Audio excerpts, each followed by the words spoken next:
Kailan kaya makakasuhan ito si Tambaluslos, mga kababayan, ano? O, diba? Sa dami-rami ng kanyang mga kababuyang ginagawa dyan sa Kongreso, mga kababayan. Diba, nauna nang sinabi ni dating Pangulong Duterte na binusog ni Tambaluslos, mga kababayan, ang mga kongresista. Kaya, hawak lahat niya. Nagsampa sila ng impeachment kay VP Sara Duterte at diniklara ng Korte Suprema, mga kababayan, na unconstitutional. At ngayon, mga kababayan, eto na matibay na ebidensya, mga kababayan. Witness mismo, si Toby Tiangco, na mayroon na namang ginawang unconstitutional etong si Tambaluslos nyo.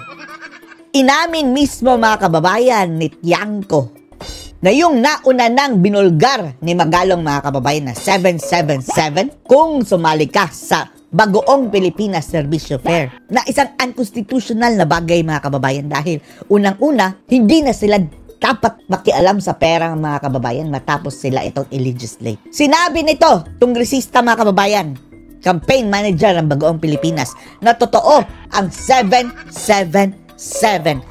7 million AX, 7 million AKAP, 7 million MAX. Sila na ang bahala, mga kababayan, na mag-distribute. At malay natin, kung mapupunta ba yun lahat sa mga tao, mga kababayan, o kung mapupunta yun sa vote buying. Diba? Panoorin niyo po, ha? 777 scheme, totoo ba yun? Totoo. 777. Sumama ka sa Bagong Pilipinas Serbisyo Fair. Serbisyo Fair. Totoo yun. At alam nyo, ang laging nandoon, mga kababayan, si Erwin Tulfo. Laging present si Erwin Tulfo doon, mga kababayan. May panggamit ka na ba sa iyong pangangampanya, Erwin Tulfo? Nagbunga naman, mga kababayan, dahil nanalo. Alam ko nabigyan ako nung pumunta ako Nabigyan. Umamin, mga kababayan, nabigyan. Grabe, 7 million, ha? Grabe. Ilang serbisyo fair yun, mga kababayan. Kaya pala, kahit hindi nila distrito, di ba nagkukumpulan sila? Nagkukumpulan sila, mga kababayan, na sumali sa serbisyo fair ng Bagoong Pilipinas. Medyo sumama nga ang loob natin noon. Dahil yung umpisa ng serbisyo fair, mga kababayan, nakita pa natin si Senator Marcoleta. Buti naman, mga kababayan, later on, kumalas na siya. Hindi natin sinasabing nakatanggap din siya ng 777, mga kababayan, ha? Pero yung unang mga serbisyo fair, andun si Marcoleta. Pero buti na lang, mga kababayan, hindi na siya tumuloy sa mga the rest of the serbisyo fair. Pero si Tulfo, palaging nandun. The rest of mga buhaya, mga kababayan. Ayun pupusta siya, mga kababayan, na nakatanggap sila ng 777. 21 million agad dahil siya mismo nakatanggap. Ngayon, kung sinong congressman ang makikipagtalo na hindi totoo, pakitaan tayo ng cellphone. Sige, sabihin mo, pumunta siya dito, pakitaan. Diba? Ganyan nila nilulustay ang pera ng taong bayan. Grabe, mga kababayan. Under the Marcos administration, through the leadership of Tambaluslos dyan sa Kongreso, mga buhaya talaga, mga kababayan, ang mga gawain. Grabe. Nakakasuklam, mga kababayan. Eto reference natin, Sino ba naman tayo para hindi maniwala, mga kababayan? Campaign manager yan ni BBM. Kami na cellphone, may message yan na matatanggap mo Ano yun, sir? Ano yung Hindi, yan yung di ba? Pag sumama ka sa bagong, BPSF. Bagong Pilipinas Serbisyo Fair. Pag sumama ka doon, meron kang 7 million AIC, 7 million AKAP, MAIP, 7 million tupad yata. Tupad. Di ba post enactment na naman yun, di ba? Post enactment, mga kababayan, meaning tapos na nilang naipasa na batas. Nakikialam pa rin sila. Supposedly, under na rin yun sa DSWD, mga kababayan. Bakit sila nakikialam? Tawag na pork barrel. Kasi pork barrel ng mga pork. Mga baboy. Hybrid, mga kababayan, ng baboy at buhaya. Gusto, hindi based doon sa budget. O sinong congressman makikipagtalo sa akin na hindi sino? Yan, pakitaan kami ng cellphone. Papakita ko may message yan na bibigay sa'yo. Paano yung portal? Sinabi siyang portal, mga kababayan, na parang, sige, sinong sasali? Dito kayo, fill up kayo sa portal. Pwede bang sabihin na pinupolitika ni Speaker ang budget-based advantage? Obviously! Ginagamit, mga kababayan. May nag-advise dyan, mga kababayan Alam natin kung sino, mga kababayan, advice. Tumaba na rin yung advice, mga kababayan. Dating bida-bida dati, biglang nawala. Yun ang mga advisor na Romualdez at Tinabangag. Friendship din ni Lisa.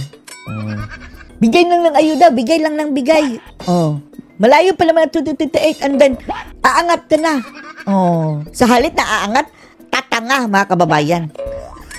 Parang mga tanga. Hindi bibenta yung mga kabuayahan nyo, mga animal. Do I have to say it? Do I have to say it na pinupolitika ni Tambaluslos ang budget? Hindi, okay. Basta sinabi ng Supreme Court, walang post-enactment. Walang post. Unconstitutional naman itong ginawa nila mga kababayan. Dahil tapos na sa kanila Supposedly, DSWD na ang mag-handle niya mga kababayan. Bakit nakikialam pa rin ang mga tambalustos dyan, mga kongresista? action na kailangan sa Congress. Kasi unconstitutional. Nasa DSWD yan, nasa DOH, di ba? Dapat inabolish kasi ni BBM mga kababayan. Unang-una inabolish niya yung PACC, Presidential Anti-Corruption Commission. Inabolish yung BBM. Kaya pala mga kababayan, sana mayroong tutugis ditong mga pinaggagawa nila mga kababayan. Nauubos ang pera talaga. Bakit ka dito hihingi ng pondo kung naubos yung sa'yo? Hindi ba dapat dun sa department? Sa DSWD. Hindi kami dito kumukuha. Pakitaan ulit kami ng cellphone pag nag-request kami. O bakit kami may portal dito? Mayroon silang portal. Yan ang sinasabi natin, portal. Doon sila nagre-request ng mga pondo mga kababayan at ang nag-a-approve. Alam niya, mga buhaya dyan. Deny nyo nga na may portal dito. Pag gusto mo na additional, papasok ka doon sa portal, doon ka magre-request. So, ibig sabihin, dito kami nagre-request. See? Bakit nakikialam? So, natutuwa lang ako kasi yung reason ng hindi ko pagboto kanina is aligned with the most important. Sana ikaw na lang tumakbong speaker. Mukhang reasonable ito mga kababayan. Pero ewan lang din natin, hindi natin ito kilala Hindi natin alam ang kaliskis. Pero, as long as, mga kababayan, sana, kahit sino, basta hindi lang si Tamba. Message that the President delivered today. Eto, pagkakamali ni BBM, mga kababayan, hindi nga pinalitan si Tambaluslos na maging speaker pa rin dyan. Hanggang bababa ka, BBM, hanggat nandyan yan si Tambaluslos, babantot at babantot kayo hanggang pag-alis nyo. Lalong babantot yan, mga kababayan. Sir, but why say this now? Why not raise it during the procedures last year? Matagal na yan. Dinideny nga mga kababayan. Ngayon. Doon sa budget? Yes. Because I've raised this so many times. That's why I want to free myself from being a majority para... ano mo naman yung majority, you have to toe the line. Sige na. Eto na, sinasabi natin mga kababayan. Nag-umpisa na silang magtalunan. Papalapit ng 2028. Isa-isa na yan silang tatalon sa kabilang panig mga kababayan sa kampo ni Sara. Lalong-lalo na mananalo na si VP Sara Duterte. Wala na. Exodus na yan mga kababayan. At sana nga lang hindi tanggapin ni Sara Duterte mga kababayan ang mga buhayang nag-traitor sa kanya. Yan. Imbestigahan lahat ang mga iyan. Diba? Kaya nga umalis na ako sa majority. I don't have to do any line. Pwede kayo sir dun sa hashtag #OpenByCam? Ito ang unahin mga kababayan na imbestigahan, di ba? Nasabi nila, bahiya naman kayo. Ito ang uunahin ni Tambaluslos. Open ako sa OpenByCam. Pero sabi ko nga, hindi lang naman doon nagsisingit sa OpenByCam. Ang mas importante is doon sa small committee. Small committee, ilang tao lang yon. Tsaka, dahil ang ByCam mga kababayan, walang minutes, no? Yung ByCam, within that ByCam, mayroon pang smaller ByCam. Smaller committee nga ang leader dyan mga kababayan ay Tambaluslos na naman. di ba dapat, dito may minutes. Di ba? Lahat ng proposal mo, kung tinanggap o hindi. Doon sa small committee, wala namang minutes yun Magugulat ka lang, pagtanggap mo ng HGAB, iba-iba na. So, tapos sabihin na Obo. OpenByCam, kung meron pa rin yung small committees. Hindi, okay. Yun yung first. Ang kapal pa na mukha ni Tambaluslos mga kababayan, no? I-open natin dito public dahil kailangan transparent dahil pera ito ng taong bayan. Ay! Tamaan ka na kidlat, Tambaluslos. First step, kasi kami muna magpapasa. So doon pa lang sa House, dapat wala na yung small committee. 2 beses kasi nagkakaroon ng insertion dyan, di ba? Isa, doon sa small committee. Okay? Kasi doon nagbabago, di ba? Second, doon sa ByCam. At dapat doon sa ByCam, ang pwede mo lang baguhin, technically naman sa BICAM, is yung disagreeing provisions lang. Paano? Sabay ka mga kababayan, parang ni-revise na. Kung ano-ano nang pinapasok mga kababayan. Okay. So, Oo. Kaya maganda yung sinabi ng Presidente, if he has to veto the budget, he will veto it. Tapos, si Tambaluslos parang wala lang mga kababayan. Nag-standing ovation pa. Ikaw nga ang salarin. Ungas. Silas na lang kamay and Oo.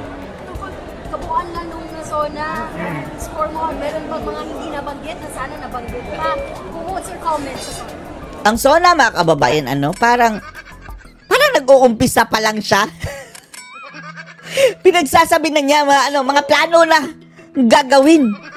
Ano pala ginawa mo within the last 3 years, ngag? Yun ang dapat naming alamin. The last 3 years, mga kababayan, is the biggest budget in the history of the modern Philippines.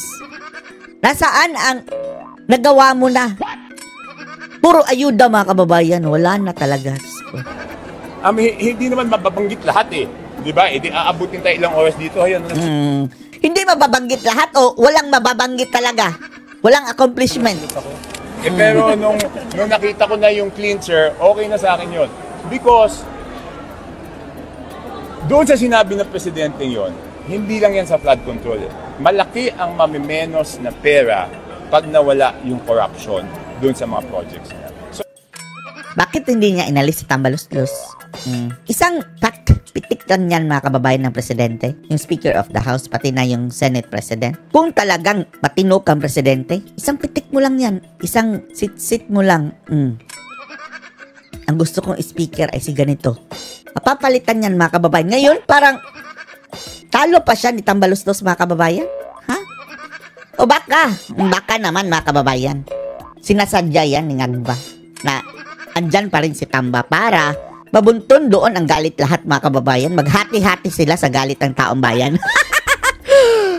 Kung maglagay ako ng matino dito, ako na lang ang kasusuklaman ng tao. Dalawa kami na. Parang ganyan. it's not only flood control. So kaya tuwang-tuwa ako. So ano masasabi nyo dito mga kababayan sa bago namang, hindi naman ito bago pero at least mayroon ng testigo sa kabalastugan na unconstitutional na naman na ginawa ni Tambaluslos mga kababayan. Ano masasabi nyo dito? Post your comments below.